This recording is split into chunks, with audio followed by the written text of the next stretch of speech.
Hello friends, welcome to my channel English result. Friends, आज हम William Shakespeare पर 31 important MCQs करते हैं। अगर वीडियो अच्छा लगा तो लाइक, शेयर और सब्सक्राइब जरूर करिएगा और वीडियो को लास्ट तक जरूर देखिएगा। स्टार्ट करते हैं। पहला क्वेश्चन है, sexual possessiveness is theme of Shakespeare. Shakespeare के किस प्ले का जो थीम है वो क्या थीम है? सेक्सुअल पसेसिवनेस। आपको आंसर बताना है। पहला ऑप्शन है कोरियोलेनस, दूसरा है जूलियस सीजर, तीसरा हेनरी फोर्थ पार्ट 1, चौथा है मिड समर नाइट्स ड्रीम। तो इसका जो राइट आंसर है वो है mid summer nights dream. Sexual possessiveness theme किसका है? Mid summer nights dream. ये इसका राइट आंसर है। कोरियोलेनस और जूलियस सीजर ये रोमन प्ले हैं शेक्सपियर के। हेनरी फोर्थ पार्ट 1 ये हिस्टोरिकल प्ले है और मिड समर नाइट्स ड्रीम ये एक कॉमेडी है शेक्सपियर की। नेक्स्ट क्वेश्चन, दूसरा क्वेश्चन है, ए पोइट लॉरिएट सेड। एक पोइट लॉरिएट जिसने कहा है, क्या कहा है कि आई डू नॉट थिंक, मैं नहीं सोचता हूँ या मैंने नहीं सोचा है, दैट कि शेक्सपियर के समय से there has been such a master of the English language as I, कि ऐसा शेक्सपियर के समय से जैसा शेक्सपियर हुए हैं उनके समय से ऐसा कोई इंग्लिश लैंग्वेज का मास्टर हुआ होगा, ऐसा मैं नहीं सोचता हूँ। एज आई जैसा मैं हूँ। ये किसने कहा है? आपको आंसर बताना है। Who is the poet? वो पोइट कौन है? किसने ये बात बोली है? आपको आंसर बताना है। पहला है स्टीफन स्पेंडर, दूसरा है जॉन ड्राइडन, तीसरा है अल्फ्रेड लॉर्ड टेनिसन, चौथा है टेड ह्यूज। तो इसका जो राइट आंसर हो जाएगा वो हो जाएगा सी, अल्फ्रेड लॉर्ड टेनिसन। ये कौन है? ये पोइट लॉरिएट हैं जो बने थे वर्ड्सवर्थ के बाद। 1850 में पोइट लॉरिएट बने थे और इन्हीं ने कहा है कि शेक्सपियर के समय से ऐसा कोई इंग्लिश लैंग्वेज का मास्टर हुआ होगा जैसा मैं हूँ। जैसा शेक्सपियर था वैसा मैं हूँ, शायद ऐसा कोई दूसरा हुआ होगा, नहीं तो नहीं।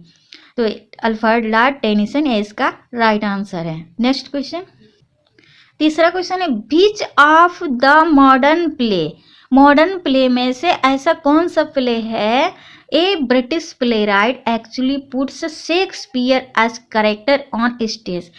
मॉडर्न प्ले में ऐसा कौन सा प्ले है जिसे ब्रिटिश प्ले राइट ने एक्चुअली पुट्स, जो समानता रखा है शेक्सपियर को एक करेक्टर के रूप में स्टेज पर रखा है?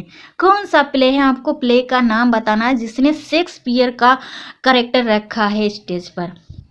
पहला ऑप्शन है एडवर्ड बोन्स बिंगो, दूसरा है हैरोल्ड पिंटर्स माउंटेन लैंग्वेज, तीसरा है टेरेंस रेटिगन्स इंस्पेक्टर कॉल्स और डी जियो आर्टन्स लूट। इसका जो राइट आंसर हो जाएगा वो प्ले का नाम क्या होगा? Edward bones Bingo. बिंगो एक प्ले है जिसमें शेक्सपियर को एक कैरेक्टर के रूप में स्टेज पर रखा है। ये इसका राइट आंसर हो जाएगा। नेक्स्ट क्वेश्चन फोर्थ है, इन हिज व्यूज, अपने व्यूज में, on the death of Cordelia in King Lear which is the ground not specifically cited by Samuel Johnson ने कॉर्डेलिया की मृत्यु पर किंग लियर में कौन सा ऐसा करेक्टर या स्पेसिफिकली ग्राउंड है जिसको क्रिटिसाइज नहीं किया है, अपने व्यू में क्रिटिसाइज नहीं किया है? तो आपको आंसर बताना है। पहला ऑप्शन है, it is contrary to the natural ideas of justice. उन्होंने कहा कि ये क्या है? ये नेचुरल आइडियाज हैं ऑफ जस्टिस के, उसके कंट्रेरी है या विपरीत है, या बोला है it is contrary to new Platonic idea of decorum, ये new Platonic idea of decorum के विपरीत है, या नहीं कहा है it is contrary to the hope of the reader, दूसरा है it is contrary to the faith of chronicles. इसका जो राइट आंसर है जिसपे क्रिटिसाइज नहीं किया है वो कौन सा है? बी है, it is contrary to new Platonic idea of decorum. ये इसका राइट आंसर है। इसको क्रिटिसाइज नहीं किया। बाद में कि उन्होंने कहा है कि कॉर्डेलिया की डेथ पर उन्होंने बोला है कि contrary to the natural idea of justice, contrary to the hope of reader, और तीसरा है the faith of chronicles, contrary to the faith of chronicles. ये तीनों इन्होंने बोला है। जबकि contrary to new neo Platonic idea of decorum ये नहीं कहा है। नेक्स्ट क्वेश्चन है पांचवा, टू सी हिम, उसे देखना, act is like reading Shakespeare by flashes of light. About which Shakespearian actor, Shakespeare के कौन से एक्टर के बारे में लाइन बोली है कॉलरिज ने। Coleridge wrote the above line, ये लाइन कॉलरिज ने लिखी है। किस शेक्सपियरियन एक्टर के बारे में कॉलरिज ने ये लाइन लिखी है? तो आपको आंसर बताना है। पहला ऑप्शन है डेविड गैरिक, दूसरा है रिचार्ड बर्बेज, तीसरा है जॉन फिलिप कैम्बल और डी वाला है एडमंड कीन। इसका जो राइट आंसर हो जाएगा वो हो जाएगा एडमंड कीन के बारे में बोला है। ये शेक्सपियरियन एक्टर हैं एडमंड कीन। इसके बारे में कहा कि जो उसको देखना क्या है, act is like reading Shakespeare, उसका जो एक्ट है या उसको देखना, जो उसका एक्ट है, उसका एक्ट को देख कर क्या लग रहा है, जैसे कि शेक्सपियर को पढ़ रहे हैं। कैसे? फ्लैशेस ऑफ लाइट, लाइट के प्रकाश में। ये इसका राइट आंसर है। नेक्स्ट क्वेश्चन, छठा क्वेश्चन है, लाइक कॉर्डेलिया, कॉर्डेलिया की तरह द फूल, एक करेक्टर है किंग लियर में जिसका नाम है the fool in King Lear is क्या है, किल्ड बाय गोनरिल्स ट्रूप, जिसे किसके द्वारा मार दिया गया है, गोनरिल की ट्रूप्स के द्वारा, या referred to by Lear as his child. तीसरा है disliked by Regan and Cornwall, और चौथा है punished for not telling the truth. तो इसका जो राइट आंसर है वो है referred to by Lear as his child. ये इसका राइट आंसर है। किंग लियर ने इसे अपने बच्चे की तरह माना है, बच्चा माना है। ये इसका राइट आंसर है। नेक्स्ट क्वेश्चन, सातवां क्वेश्चन है, if you can not understand, अगर तुम नहीं समझ सकते हो एन आर्गूमेंट एंड रिमार्क, और तब रिमार्क करते हो, क्या रिमार्क करते हो, कहते हो कि it is Greek to me, ये हमारे लिए क्या है, ये ग्रीक है, ग्रीक की भाषा है जिसको हम समझ ही नहीं सकते हैं। इसका मतलब है कि तुम क्या कर रहे हो, यू आर क्वाइटिंग, तुम क्वाइटिंग कर रहे हो या किसका कोटेशन पढ़ रहे हो। तो आपको आंसर बताना है। तो इसका पहला ऑप्शन है जॉन मिल्टन, दूसरा है सैमुअल जॉनसन, तीसरा है विलियम शेक्सपियर और चौथा है जॉन डन। तो इसका जो राइट आंसर है वो विलियम शेक्सपियर है। शेक्सपियर ने कहा है कि it is Greek to me. Next question, आठवां question, who says the following lines and to whom, किससे कही है, किसने ये लाइन बोली है और किससे बोली है। क्या लाइन है, if it be aught toward the general good set honour in one eye and death in other eye, and I will look on both indifferently, और तब मैं दोनों तरफ क्या देखता, इनडिफरेंट रहता, कोई हमारे लिए विशिष्ट नहीं होता, इनडिफरेंट रहता, दोनों के प्रति हम क्या रहते हैं, इनडिफरेंट रहते हैं। तो ये किसने बोली है लाइन और किससे बोली हैं। पहला ऑप्शन है ऑक्टेवियस टू एंटोनी, दूसरा है हैमलेट टू क्लाउडियस, तीसरा है ब्रूटस टू कैसियस और चौथा है कास्का टू कल्पूनिया। तो इसका जो राइट आंसर हो जाएगा वो होगा ब्रूटस टू कैसियस। ये लाइन बोली गई है किसके द्वारा, ब्रूटस के द्वारा बोली गई है, और किससे बोली गई, कैसियस से। इसका राइट आंसर है। नेक्स्ट क्वेश्चन, नंबर क्वेश्चन है, to the memory of my beloved the author Mister William Shakespeare and what he hath left us. ये पूरा टाइटल है और ये क्या है, एक वर्क है, जो वर्क इसका जनरा है एक ओड, कंपोस्ट बाय, किसके द्वारा कंपोस्ट किया गया है, एक ओड जिसका टाइटल क्या है, to the memory of my beloved the author Mister William Shakespeare and what he hath left us, और मेरे लिए क्या छोड़ा है। तो पहला ऑप्शन है जॉन मिल्टन, दूसरा है बेन जॉनसन, तीसरा है एंड्रो मार्वल और चौथा है जॉन सकले। इसका जो राइट आंसर होगा वो होगा बेन जॉनसन। इसका करेक्ट आंसर है। नेक्स्ट क्वेश्चन, 10वां क्वेश्चन है, in Shakespeare's time who honoured the rights of theatrical script, जो थिएटर्स होते थे उनकी स्क्रिप्ट में किसको जो राइट्स का ऑनर प्राप्त था शेक्सपियर के समय में, किसको कौन ऑनर्ड था।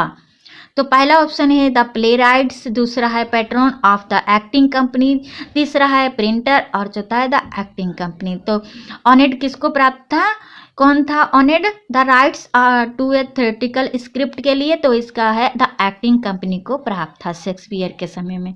इसका राइट आंसर है। नेक्स्ट क्वेश्चन, 11वां क्वेश्चन है, cross dressing with the disconcerting, जो डिस्कंसन है, जो स्थिर नहीं है, नॉइस बारीकियां of a boy actor dressing, जी बॉय, जो boy while playing the role of a woman, woman का रोल खेलते समय in the dramatic world of Shakespeare, Shakespeare के जो ड्रामेटिक वर्ड में वुमेन का रोल करते हुए जो बॉय हैं वो ड्रेस पहनते हैं वुमेन की, अकर्स इन किस प्ले में क्रॉस ड्रेसिंग पहले आता है, कौन से प्ले में सबसे पहले क्रॉस ड्रेसिंग सीन आता है, आपको आंसर बताना है। पहला है the two gentleman of Verona, दूसरा है एज यू लाइक इट, तीसरा है ट्वेल्थ नाइट, चौथा है mid summer nights dream.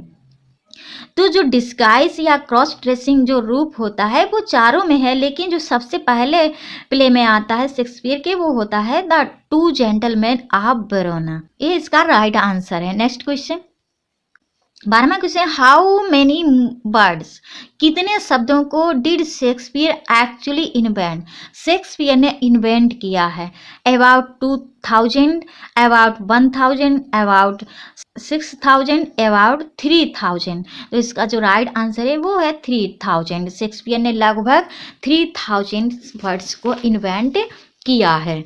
Next question, 13वां question है, बीच ऑफ द फॉलोइंग प्लेस, नीचे प्लेस दिए गए उनमें कौन सा प्ले है इज नॉट नोन, जिसे नहीं जाना जाता, हैव बीन बेस्ड, जो आधारित है on any existing literary and historical work, जिसमें क्या हो हिस्टोरिकल और लिटरेरी वर्क है, ऐसा कौन सा प्ले है जिसमें नहीं आता है, क्या नहीं आता है, एनी एग्जिस्टिंग लिटरेरी और हिस्टोरिकल वर्क नहीं आता है, वो कौन सा है प्ले है।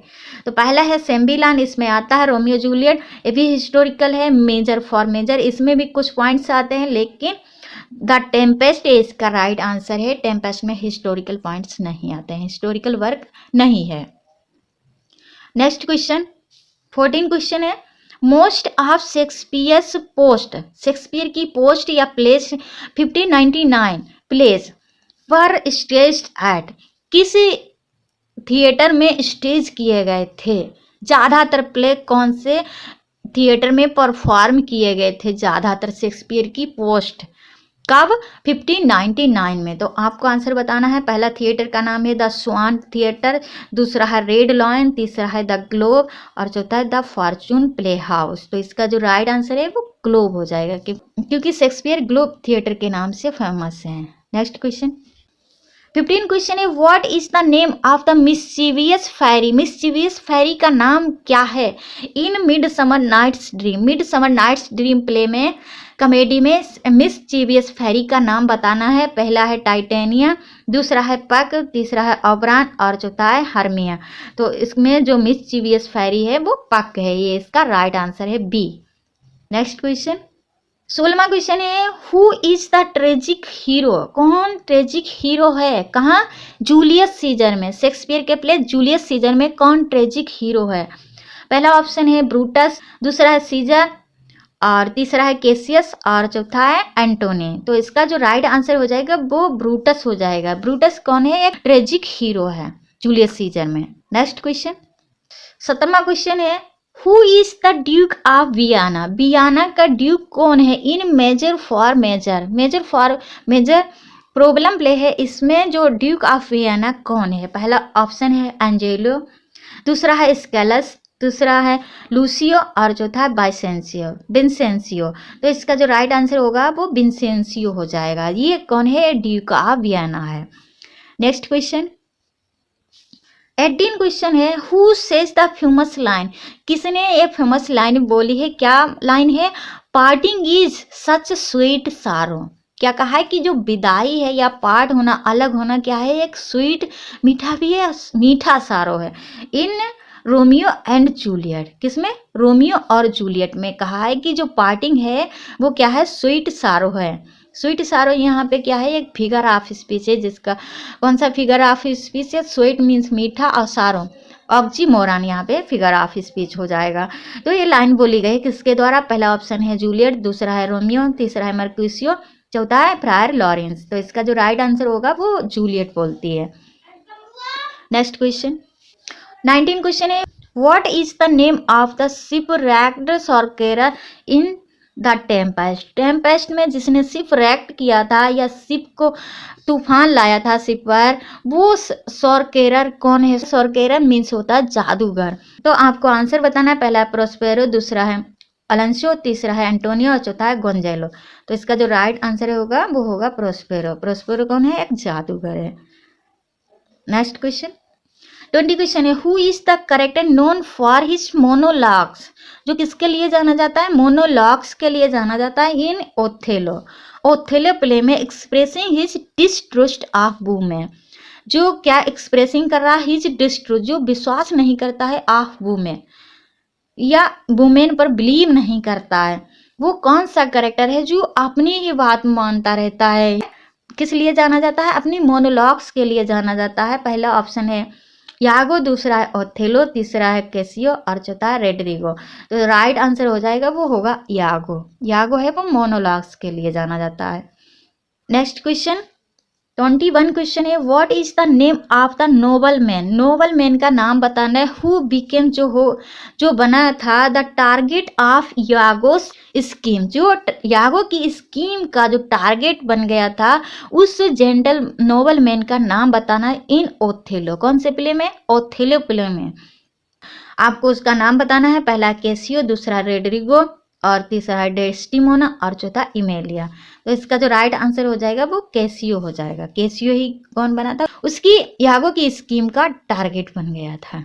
नेक्स्ट क्वेश्चन 22 क्वेश्चन है, इन मैकबेथ, मैकबेथ प्ले में व्हाट आर द 3 विश, जो 3 चुड़ैलें हैं, ऑफन रिफर्ड टू एज, किस नाम से जाने जाते हैं? तो पहला ऑप्शन है बिजाइड सिस्टर, दूसरा है इंचेंटिंग हैग्स, तीसरा है मैजिकल मेडन्स और चौथा है मैस्टिक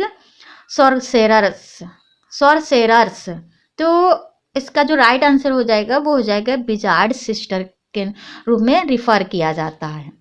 नेक्स्ट क्वेश्चन 23 क्वेश्चन है, in mid summer nights Dream what is the love potion, love potion क्या है? That causes characters to fall in love with the wrong people, जिसने क्या कर दिया था?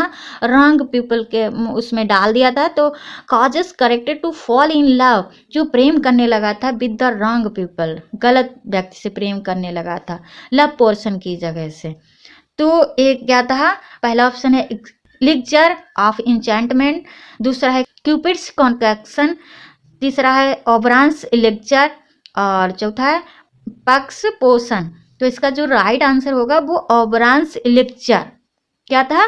लव पोषण क्या था? ओबरांस लेक्चर था। नेक्स्ट क्वेश्चन 24 क्वेश्चन है, who is the villainous character, villainous character कौन है इन टाइटस एंड्रोनिकस, जो प्ले है शेक्सपियर की पहली ट्रेजेडी है टाइटस एंड्रोनिकस, इसमें विलेनियस करेक्टर कौन है? Known for his revenge against Titus, जो किसके लिए जाना जाता है? फॉर हिज रिवेंज, अपने बदला लेने के लिए, किसके विरुद्ध? टाइटस के। तो पहला ऑप्शन है टेमोरा, दूसरा है लेबिनिया, तीसरा है आरोन और चौथा है सटारिनीनस। तो विलेनियस कैरेक्टर कौन सा है टाइटस एंड्रोनिकस में? आपको आंसर बताना है। तो इसका जो राइट आंसर हो जाएगा वो हो जाएगा आरोन। कौन है? आरोन इसका राइट आंसर है। विलेनियस कैरेक्टर का आरोन क्या है? एक राइट आंसर है टाइटस एंड्रोनिकस में। नेक्स्ट क्वेश्चन 25 क्वेश्चन है, इन ओथेलो, ओथेलो प्ले में व्हाट इज द हैंड केयरचीफ, जो हैंड केयरचीफ है that becomes a crucial plot point, जो क्या बन गया था? ये क्रूशियल प्लॉट पॉइंट बन गया था। ए सिंबल ऑफ, किसका सिंबल है? लव का, बेट्रेयल का, जेलसी का या ओथेलोस पावर का? तो इसका जो राइट आंसर है वो लव का। जो हैंड करचीफ है, रुमाल है, वो लव का सिंबल है। यहाँ तक मैंने 25 क्वेश्चन कंप्लीट कर लिए हैं। आई होप कि आपको ये क्वेश्चन समझ में आए होंगे, अच्छे लगे। अगर अच्छे लगे तो लाइक, शेयर और सब्सक्राइब करिएगा, कमेंट भी करिएगा। Thank you for watching my video. नमस्कार।